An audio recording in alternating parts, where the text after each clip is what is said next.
இருக்கீங்க? நலமா இருக்கீங்களா? வெல்கம் டு ஜெஸ்ஸியின் உலகம். இன்னைக்கு நம்ம சேனல்ல ஒரு அழகான பதிவு தாங்க பார்க்க போறோம். மனைவிகளின் எதிர்பார்ப்பு. ஆமாங்க. நெறைய வீடுகள்ல இப்ப சமீப காலத்துல கணவன் மனைவிகளுக்குள்ள நெறைய சண்டைகள், கருத்து வேறுபாடுகள், இன்னும் சொல்லப்போனா நெறைய இல்லத்தரசிகள் வந்து டிப்ரஷன்ல இருக்காங்க, ஸ்ட்ரெஸ்ல இருக்காங்க அப்படின்னு சொல்லி புள்ளி விவரங்கள் கூட சொல்லுது. ஏன்னா அந்த அளவுக்கு வந்துட்டு வீட்டுக்குள்ள இருக்க இல்லத்தரசிகளா இருந்தாலும் சரி, வேலைக்கு போற மனைவிமார்களா இருந்தாலும் சரி, பெண்மணிகளுக்கும் நிறைய பிரச்சனைகள் இருக்குது. முக்கியமாக கணவன் மனைவிகளுக்கு இடையில் நிறைய கருத்து வேறுபாடுகள், சண்டைகள், வருத்தங்கள், ஸோ அந்த மாதிரி நிறைய விஷயங்கள் இருக்குது. என்ன சொல்கிறது, ஒரு மனைவி கணவன் கிட்ட என்ன எதிர்பார்ப்பாங்க அப்படின்னு சொல்லி பார்த்தீங்க அப்படின்னா, நிம்மதியை மட்டும்தாங்க எதிர்பார்ப்பாங்க. கணவன்மார்கள் பெரிய பெரிய விஷயங்கள்லாம் செய்கிறீங்க, வீடு வாங்கி கொடுக்குறீங்க, கார் வாங்கி கொடுக்குறீங்க, நகை வாங்கி கொடுக்குறீங்க, எல்லாமே பண்ணுறீங்க.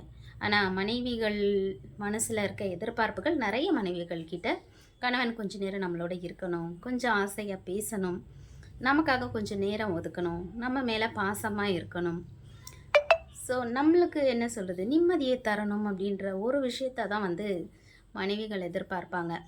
பெரிய விஷயங்களெல்லாம் பார்த்து பார்த்து செய்கிற கணவன்மார்கள் இந்த சின்ன விஷயத்த நிறைய நேரங்களில் செய்யறதில்ல. ஸோ அதுதான் வந்து நிறைய இல்லத்தரசிகளுக்கு பெரிய ஒரு டிப்ரெஷனாக இருக்குது.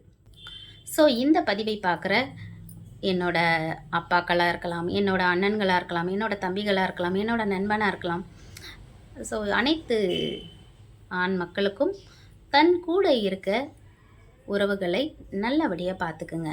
நீங்கள் நிறைய கஷ்டப்படுறீங்க, என்ன சொல்கிறது, எல்லாருமே வந்து குடும்பத்துக்காக அவ்வளோ கஷ்டப்படுறாங்க, அது இல்லை அப்படின்னு சொல்ல முடியாது. எவ்வளோ கஷ்டப்பட்டாலும் செஞ்சாலும் பெரிய பெரிய விஷயங்களை பார்த்து பார்த்து செய்கிற ஆண் மக்கள் வந்து இந்த சின்ன சின்ன ஒரு நல்ல கவனத்தை கொடுக்குறதோ, அவங்களுக்காக கொஞ்சம் நேரம் ஒதுக்குறதோ, அவங்கக்கிட்ட கொஞ்சம் பாசமாக பேசுகிறதோ, இது எல்லாத்தையும் செய்ய தவறிடுறீங்க.